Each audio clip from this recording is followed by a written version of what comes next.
आपको धर्म दिया है उसका कोई रोड मैप नहीं है इनके पास में, लेकिन धर्म का सॉन्ग आज रोड पर लोग डरते हैं और करते हुए दिखाई भी पड़ते हैं।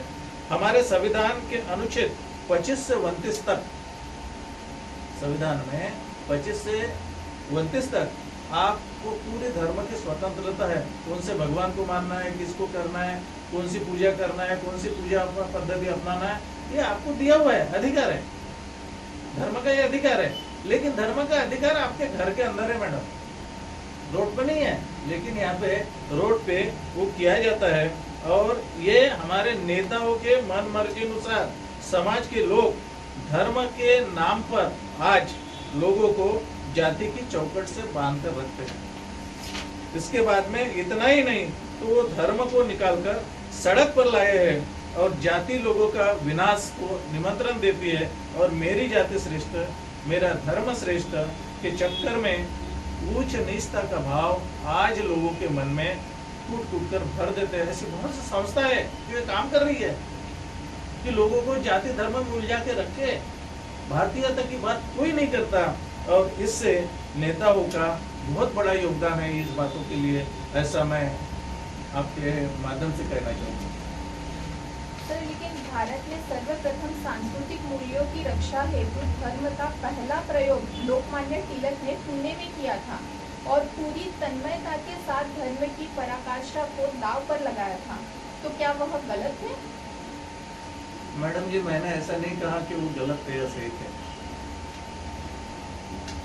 उन्होंने धर्म की जो सर्वप्रथम सांस्कृतिक मूल्य की रक्षा हेतु धर्म को सड़क पे लाया, वो गलत है या सही थे ये मुझे नहीं मालूम, लेकिन फिर भी मैं बताना चाहूंगा, संवैधानिक तौर पर बताना चाहूंगा कि समय के अनुसार उनका उद्देश्य अच्छा रहा होगा। हो सकता है कि भैया देश को स्वतंत्रता चाहिए, इसके लिए लोगों को जागृति करना चाहिए, लोगों को एकता के सूत्र में बांधना चाहिए, जिससे लोगों की शक्ति का परिचय अंग्रेजों को देना चाहिए, इसलिए अपने शक्ति का परिचय देने का उनका उद्देश्य रहा होगा।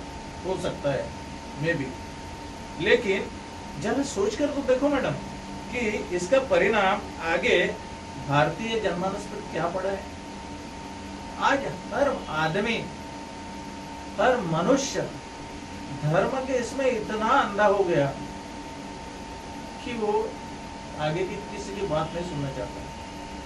वक्त आए तो धर्म के चलते, लोगों के नाम के चलते, लोगों के सुनते कुछ भी करने को गुजरता है और इससे इंसानियत पूर्णता मर चुकी है, ऐसा मुझे लगता है।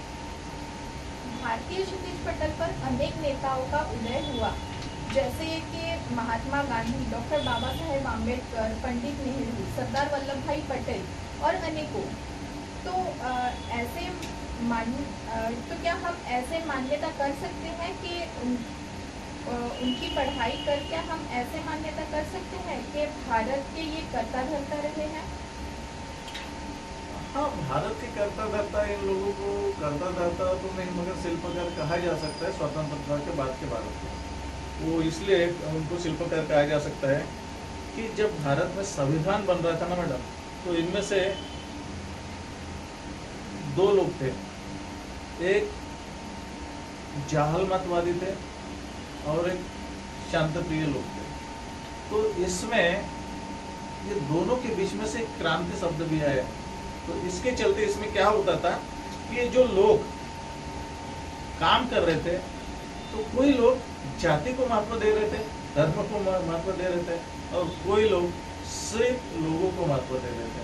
तो इसके चलते क्या हुआ कि ये संवैधानिक भाषणों को अगर हम खोल के देखें तो ये नेताओं की भावनाओं को उजागर किया जा सकता है, देखा जा सकता है। बात क्या हुआ कि आगे चल के डॉक्टर बाबा साहब आम्बेडकर जिन्होंने सभी भारतीय लोगों के मन में समानता के भाव को प्रकट करने हेतु ही संविधान में आर्टिकल 14 का नियोजन किया, equality before law and protection of law.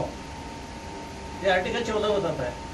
अभी equality which means what, equality क्या है?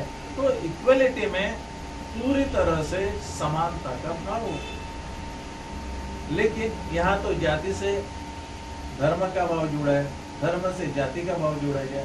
जाति का मतलब बुद्ध के हिसाब से अगर हम जाने तो जाति का मतलब होता है जन्म, यहाँ तो कास्ट बोला जाता है ना। तो इसके चलते ये जो भेदभाव होता है, तो समानता की बात करता है तो लोगों के मूलभूत अधिकारों की गारंटी भी देता है। और ये काम बाकी के हमारे डॉक्टर बाबा साहब आम्बेडकर का संविधान का निर्माता क्यों कहते हैं? क्योंकि लोगों के मूल्यों का जतन करने का काम अगर किसी नेता ने किया है तो वह है परम पूज्य बोधिसत्व महामानव डॉक्टर बाबा साहब आम्बेडकर।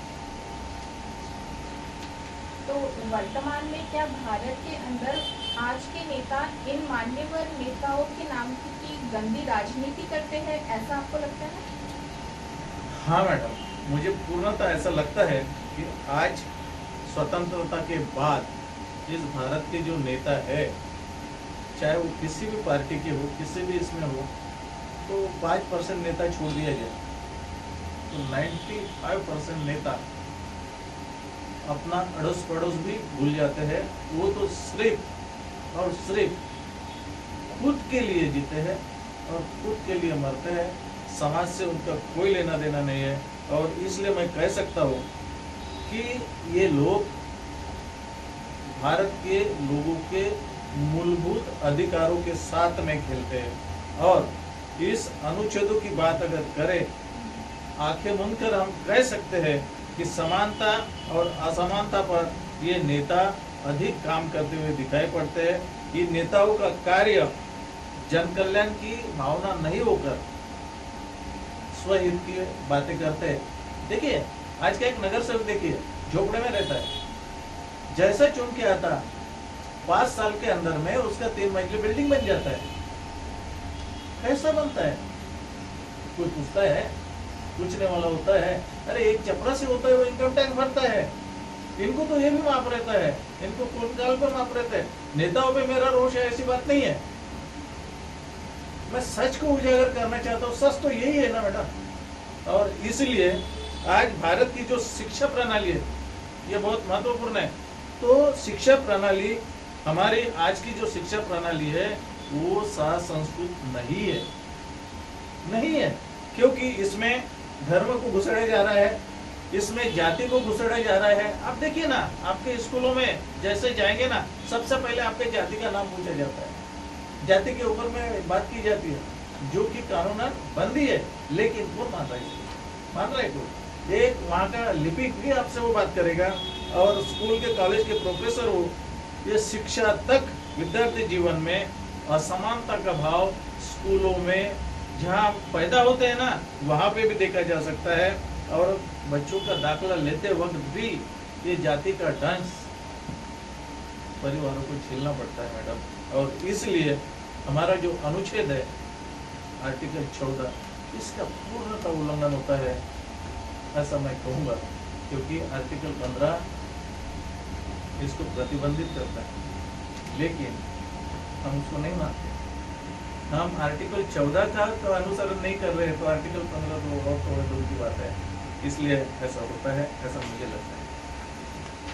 लेकिन भारत में राजनेताओं की इच्छा शक्ति के ही अनुसार जाति, जमाती और ओबीसी बच्चों का कल्याण योजनाओं का लाभ मिल रहा है।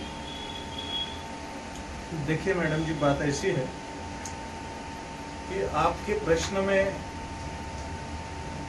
ऊपर में जो मैं उत्तर देना चाहूँगा वो ऐसा है कि राजनीतिक योजना, शिक्षा, रोजगार आदि पर समानता के नाम पर जाति धर्म का उपयोग खुले आम स्कूलों में प्रिंटेड फॉर्म में किया जाता है, जो कि संविधान के अनुसार पूर्णतः प्रतिबंधित है। आप देखिए, आप स्कूल में गए, आपके बच्चे का एडमिशन KG1 में जा, तो सबसे पहले आपको जाति वहां पे नमूद करनी पड़ेगी। क्यों? आपको तो मूलभूत अधिकार है, आप माने या न माने जाति, आप जाति पकड़ के रखे या छोड़े, वो तो आपका राइट है। लेकिन ऐसा क्या हुआ कि जाति की चौखट में बांध दिया आपको, और आप जाति जाति करके चिल्लाए, और जाति का मतलब ही हो गया कि भैया जाति से धर्म आया, धर्म से जाति आई। समझ में नहीं आता। बोलिए। तो क्या यह सच है सर कि भारत का संविधान बाहरी या विदेशी संस्कृति के आधार पर बना है? नहीं मैडम, ये सवाल पूर्णतः गलत है। भारतीय संविधान विदेशी संस्कृति के आधार पर नहीं बना है, तो भारतीय संविधान पूर्णतः भारतीय संस्कृति के आधार पर बना हुआ है। बात ऐसी है कि ये जो संस्कृति है, यहाँ पे आपको भी पता होगा, यहाँ पे वेद को मानते हैं लोग, पुराणों को मानते हैं, और हमारे 24 भाई है, हमारे जनरल कैटेगरी के लोग हैं, हमारे एससी भाई है, हमारे एसटी भाई है, जो भारत की संस्कृति को पोथी पुराणों के साथ में जोड़ देते हैं और उसके साथ में अपना गमन भी करते हैं, रमन भी करते हैं, और इतना ही नहीं तो उसका वमन करते हैं, क्षमन नहीं करते हैं। तो ये जो बातें हैं, इसमें ये इनकी ये जो रचनाएं हैं, ये वर्ण व्यवस्थावादी रचना होने के कारण ये वर्ण व्यवस्था में जाति को अग्रस्थान दिया है, और इसलिए इसके आधार पर ही धर्म की रचना की गई है। सर, तो फिर ये सनातन धर्म क्या होता है? मैडम, सनातन धर्म नहीं, सनातन संस्कृति है।